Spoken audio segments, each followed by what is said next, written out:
పొద్దున్నే దేవతలా కనిపించి నేను చూస్తుంటే నేను పసివాడిగా ఉన్నప్పుడు నన్ను నిద్ర లేపే మా అమ్మ గుర్తుకొస్తుంది. మా అమ్మలాగే నువ్వు కూడా మహాలక్ష్మిలా ఉన్నావు. కాకపోతే ఒకటే తేడా, మా అమ్మ నన్ను తట్టి నిద్ర లేపేది, నువ్వు నన్ను ముట్టుకోకుండానే నిద్ర లేపుతున్నావు. అవును, ముట్టుకోకుండానే నిద్ర లేపటం ఎక్కడ నేర్చుకున్నావు నువ్వు?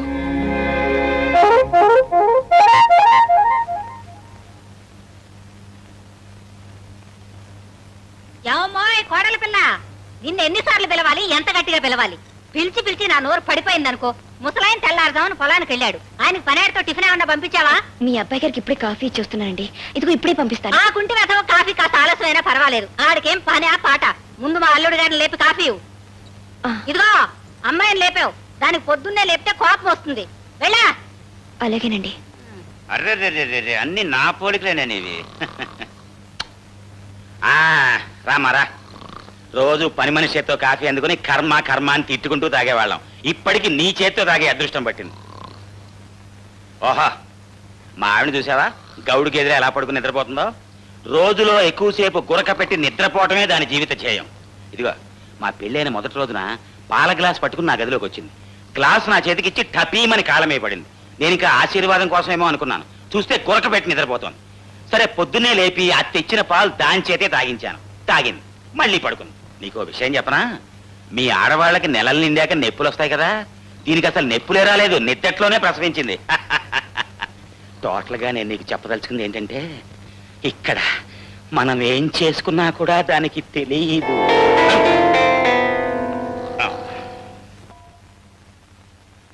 నిద్రమోహమా, కొంచెం అన్నం పెట్టు, ఆకలి మండిపోతుంది.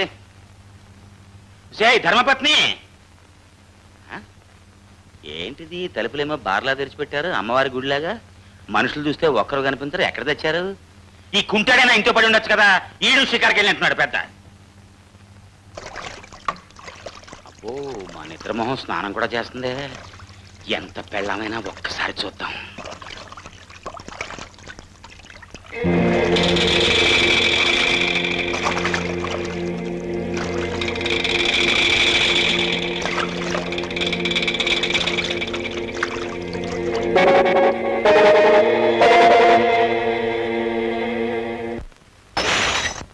సరిగ్గా ఏడాది నుంచి ఎదురు చూస్తున్నాను ఇలాంటి అవకాశం కోసమే. నా ఏకవర్ష ప్రణాళిక ఇవాళకి నెరవేరబోతోంది. ఇదిగా కాసేపు నువ్వు నీ కుంటి మొగుణ్ణి, నేను నా నిద్రమోహం పెళ్ళాన్ని మర్చిపోయి హాయిగా కులాసాగా గడుపుదాం రా.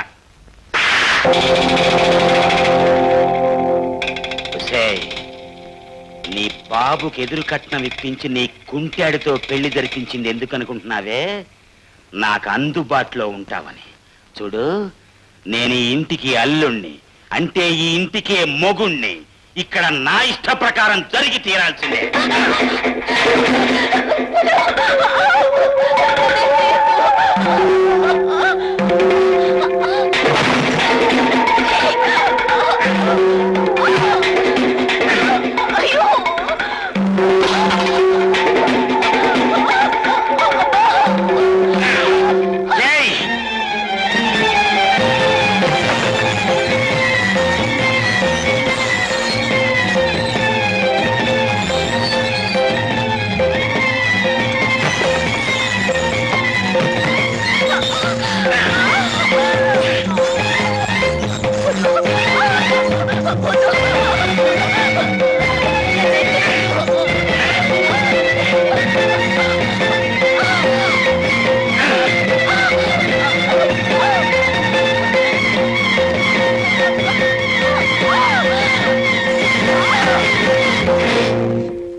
ఛీ!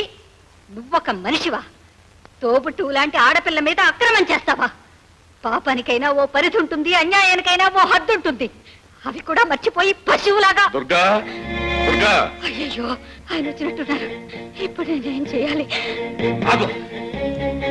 చెప్పేది వినిపించుకో. ఇక్కడ జరిగిన విషయం మామగారికి చెప్పావో ఇప్పుడే ఈ క్షణమే నీ కూతురు వదిలిపెట్టేస్తాను. మీ అందరి బతుకులు నాశనం అయిపోతాయి. జాగ్రత్త.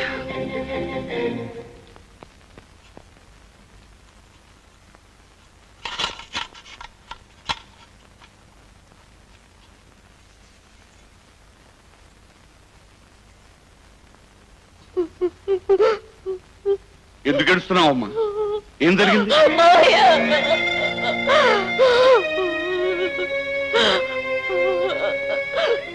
చెప్పమ్మా, ఏం జరిగిందమ్మా? ఎందుకు ఏడుస్తున్నావు? మావయ్య, అతను నన్ను నారు నీవే బగలాడి ఏదో ప్లేట్ మార్చాలని చూస్తున్నా.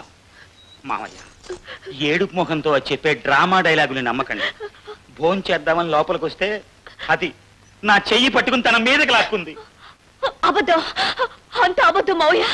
అతను చెప్పే మాటలు నమ్మకండి. మావయ్య, నేను దేవుడి మీద ప్రమాణం చేసి చెప్తున్నాను. కావాలంటే గుళ్ళో దీపం కూడా ఆర్పుతాను.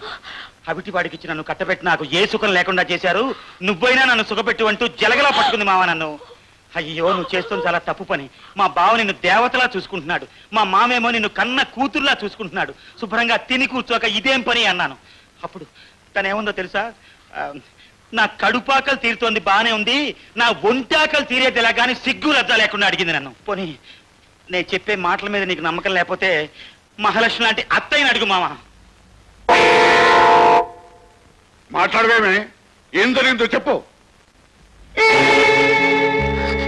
లేదు మావయ్య, ఆవిడ అబద్ధం చెప్తుంది. నేను తనకేమి కానిదన్నని, నేనేమైపోయినా పర్వాలేదండి. ఆవిడ అబద్ధం చెప్తుంది. మీరు నమ్మకండి, మీరు నమ్మకండి.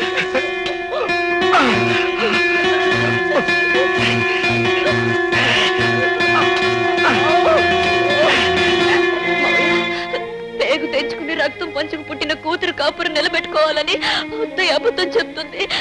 నేను అలాంటి దాన్ని కాదు. నన్ను నమ్మండి మావయ్య, నన్ను నమ్మండి.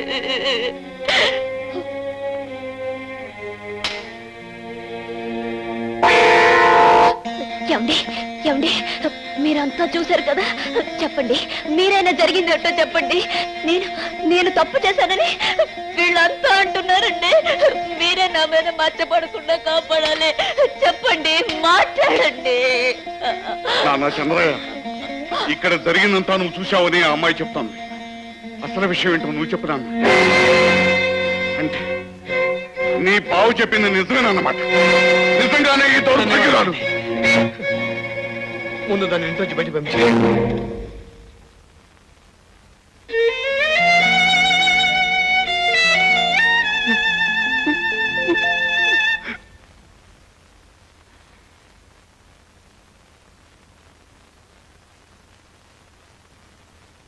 నీచురాల, పవిత్ర అని నీ పేరు విని ఎంతో పవిత్రురాలు అని మోసపోయి లేనింటి పిల్లవైన నిన్ను నా కన్న తండ్రి లాంటి కొడుకిచ్చి పెళ్లి చేసి నా తల్లిలాగా చూసుకున్నాను. కళంకమైన నీ జీవితాన్ని మా ఇంట్లో గడుపుతూ మా అందరికీ కళంకం తీసుకురావద్దు. మెడబెట్టి బయటికంటే పరిస్థితి మాకు కల్పించకుండా తక్షణం ఇంట్లోంచి వెళ్తాం.